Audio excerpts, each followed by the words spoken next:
여러 기업체를 거느리며 한때 중국의 경제 리더로 불리던 천만장자가 파산 후 노숙자로 전락한 사연이 전해졌다. 그에게 어떤 일이 있었던 것일까?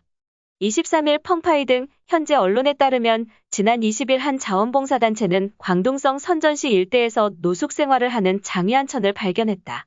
발견 당시 그는 헝클어진 머리와 낡은 옷차림을 하고 추위에 떨고 있었다. 이에 단체는 장위안천이 무사히 가족의 품으로 돌아갈 수 있도록 그를 구조하고 신원을 조회했다. 이 과정에서 장위안천이 과거 유명 기업가였던 사실을 알아냈다.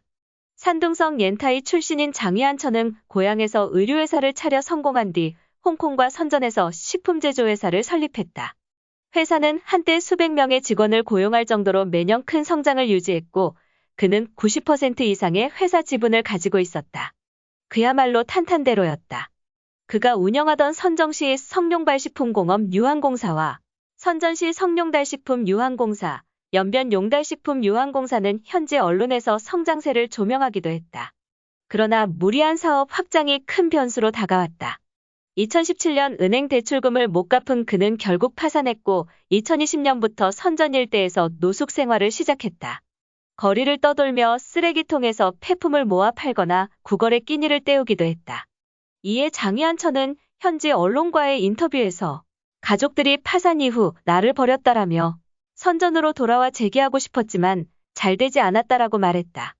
사연을 접한 단체는 그의 가족들에게 연락을 시도했지만 도움을 주고 싶지 않다 라는 답을 받았다고 했다. 장위안천이 사업가로 성공가도를 달리던 1990년대에 스스로 가족들과 연락을 끊었기 때문이었다. 그의 부인은 남편이 홍콩으로 이주한 이후 가족들과 인연을 끊었다. 남편이자 가장의 책임을 다하지 않은 것이라며 이제 와서 그를 집으로 다시 데려오고 싶지 않다 밝혔다. 다만 추후 장위안천의 아들이 그를 받아들인다는 입장을 전했다. 아들은 우리는 아버지를 버린 적이 없다. 몇 년 전에도 연락을 취했지만 닿지 않았다. 라고 했다. 이어 지난날의 아픔에 대해서는 더 이야기하고 싶지 않다며 아버지가 이렇게 초라하게 지내는지는 몰랐다. 이제 모든 것은 지나갔다라고 덧붙였다. 이처럼 중국 기업이 하나둘 쓰러지기 시작했습니다. 지난 9월부터 유동성 위기를 겪어온 중국 최대 부동산 기업 헝다그룹이 결국 파산의 길로 들어선 듯합니다. 12월 3일 홍콩 증시에 공시를 내 2억 6천만 달러의 사모채를 상환하지 못한다고 했죠.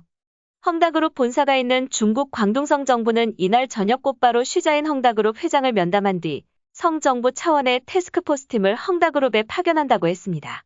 12월 6일에는 쉬 회장 등 헝다그룹 고위층 3명과 외부 전문가 4명으로 구성된 리스크해소위원회도 출범시켰죠. 주요 임원들은 이탈하지 말고 자리를 지키라는 지시도 내려졌습니다. 이미 예상했다는 듯 신속하게 빚잔치를 준비하는 모습입니다. 헝다그룹은 중국 최대 부동산 기업으로 포천 글로벌 500대 기업의 이름을 올린 큰 업체죠. 총 부채 규모는 3,100억 달러로 웬만한 나라 연간 국내 총생산 GDP 액수보다 많습니다.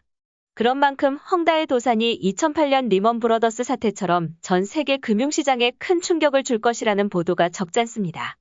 부동산 시장 거품이 터지면서 중국 경제가 휘청거리는 것 아니냐는 분석도 나와요. 하지만 이번 사태의 전말을 아는 전문가들은 헝다 파산 사태가 글로벌 금융위기로 번질 가능성을 낮게 봅니다. 중국 당국이 더 큰 부동산 거품 붕괴를 막기 위해 여러 부작용을 각오하고 선제적으로 수술에 나선 의미가 더 강하다는 거죠. 중국 인민은행과 주택도시농촌건설부는 작년 8월 주요 부동산 기업을 불러서 3가지 레드라인을 제시했습니다.